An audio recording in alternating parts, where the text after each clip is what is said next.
তাকবীর আল্লাহু আকবার নারায়ে তাকবীর নারায়ে তাকবীর নারায়ে তাকবীর আল্লাহু আকবার। জামাতের কর্মীরা সারা পৃথিবীতে কালেমার দাওয়াত দিয়েই যাবে।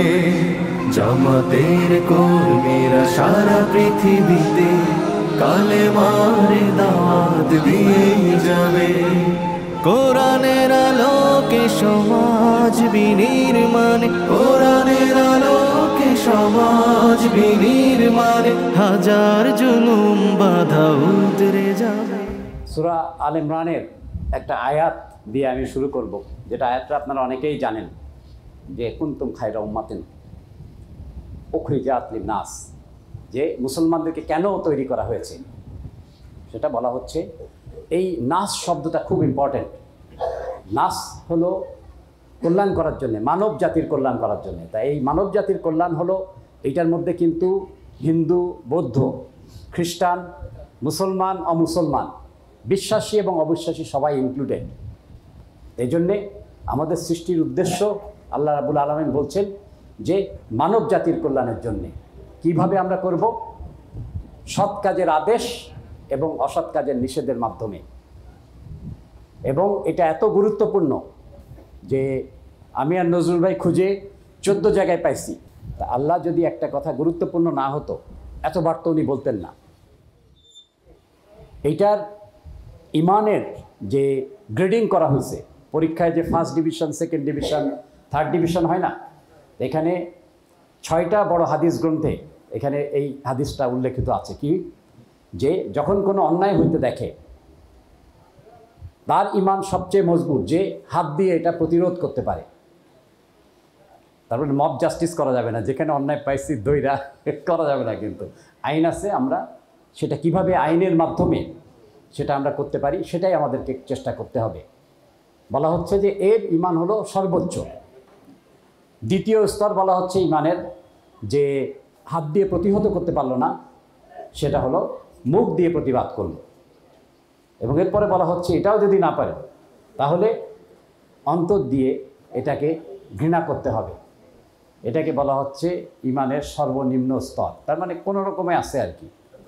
আপনারা সর্বোচ্চ ইমান কে কে চান? হাত উঠান। আল্লাহু আকবার।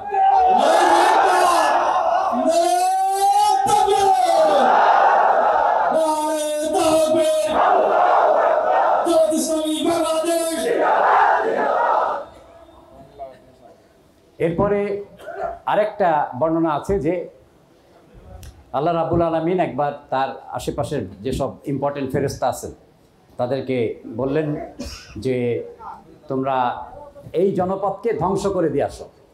তা আমরা তো, আপনারা অনেকেই আছেন আল্লাহর নির্দেশ 100% মানেন। তা আমি তো 100% পারি না, চেষ্টা করি।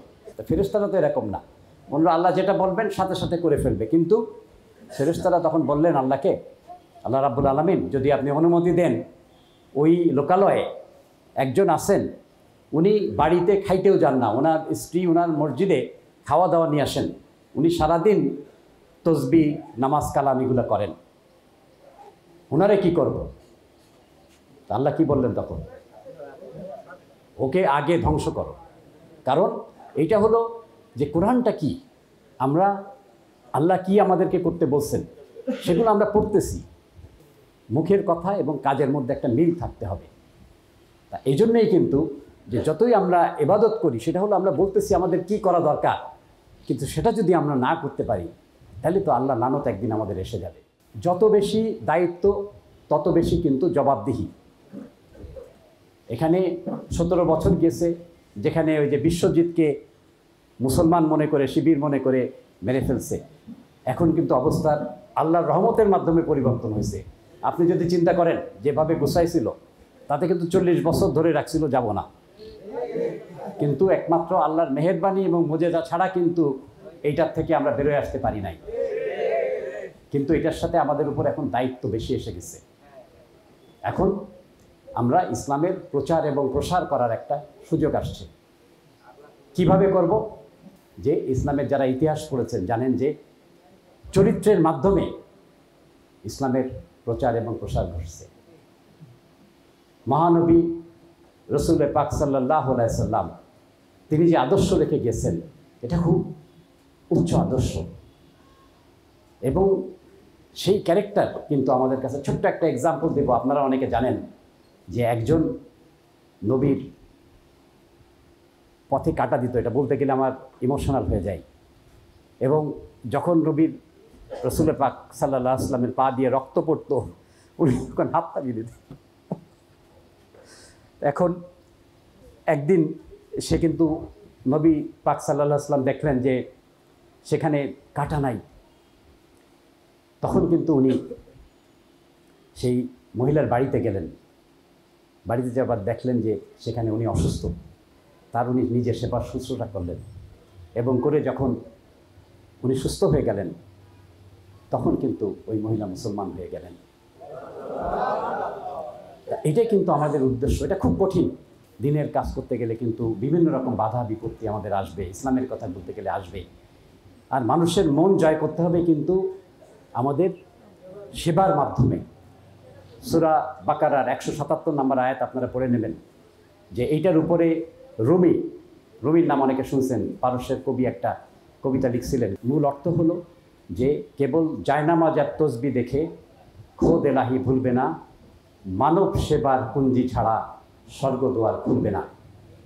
তার মানে আমাদের যেমন নামাজ পড়া জরুরি, হজ করা জরুরি, যার সামর্থ্য আছে, সেই একই সাথে কিন্তু কোরআনে বহু জায়গায়, আমি একটা এক্সাম্পল দিলাম সূরা বাকারার 177 নম্বর আয়াত, আরও অনেক জায়গায় বলা হচ্ছে যে কিভাবে মানুষের সেবা, কিভাবে মানুষের প্রতি আমাদের দায়িত্ব পালন করতে হবে।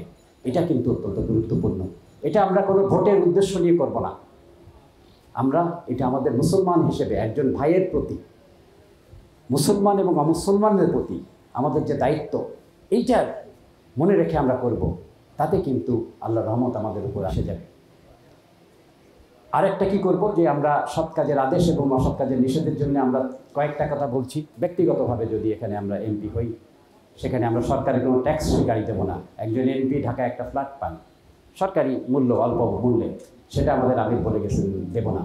কিন্তু সবচেয়ে ইম্পর্টেন্ট হলো আমরা আমাদের সম্পদের হিসাব দেব ইলেকশনের আগে, নমিনেশনের আগে, এবং প্রত্যেক এমপির এবং আমাদের যারা আরও বিভিন্ন ইলেকশন হবে ইনশাল্লাহ, তাদের যে সম্পদ, এটা কিন্তু আমাদের যে দায়িত্ব, আমরা তো আর পদ বলি না, এটা দায়িত্ব। দায়িত্ব যত বেশি, জবাবদিহি তত বেশি, এইভাবে আমরা এটাকে নেই। আমাদের টেনিওর শেষ হওয়ার পরে আমাদের সম্পদ কমে যাবে, ছাড়া বাড়বে না ইনশাল্লাহ। আজকে আপনাদের উপর অন্যায় অত্যাচার হয়েছে, নেতা ফোন করছে, তারে ছাড়াই দিছে, কেস নাই হয়েছে না এরকম? আমরা কিন্তু জনগণের কাছে অঙ্গীকার দেব, এবং আমার বিশ্বাস আমাদের সবাই, আমাদের কর্মী ভাই এবং বোনেরা, এটা আমাদের সাহস আছে এটা বলার যে যে কোনো অন্যায় এবং আমরা যদি করি, ভুলে করে ফেলি, সেটার জন্য কিন্তু আমাদের নেতৃবৃন্দ, আমরা কিন্তু কোনো তদবির কিন্তু অন্যায় করব না। অবশ্যই অন্যায়ভাবে কিছু হলে অবশ্যই আমরা দেখব। সবাই কি রাজি আছেন? আজকে আমাদের একটু আত্মসমালোচনা করা দরকার। সূরা আলে ইমরানের 139 নম্বর আয়াত আপনারা অনেকেই জানেন, ওয়ালা তাহিনু ওয়ালা তাহজানু ওয়া আনতুমুল আ'লাউনা ইন কুনতুম মুমিনুন, যে তোমরা হতাশ হও না, তোমরা মন ভেঙো না, বিজয় তোমাদের পদচুম্বন করবে যদি তোমরা মুমিন হও। নাউযুবিল্লাহ, আল্লাহ কি মিথ্যাবাদী হইতে পারেন? সবচেয়ে বড় সত্যবাদী হলেন আল্লাহ। আমাদের আত্মসমালোচনা করতে হবে যে আমরা কি মুমিন হইতে পারছি। আমরা যদি মুমিন হইতে পারি তাহলে তো আল্লাহ সহজ সাহায্য অবশ্যই আসবে, যেটা আমি মনে করি 5ই অগাস্ট একবার আসছে। একটা জিনিস যে আমাদের প্রচেষ্টা আমরা করব, নিয়ত যদি আমাদের ঠিক থাকে তাহলে কিন্তু আমরা সেটা রিওয়ার্ড পেয়ে যাব।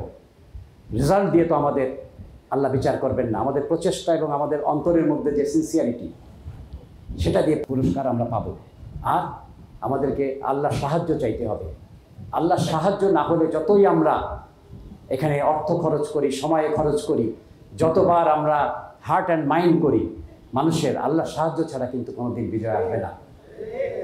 এই জন্যে আমাদেরকে রাতের আধারে ফজরের আগে উঠে আল্লাহর কাছে সাহায্য চাইতে হবে।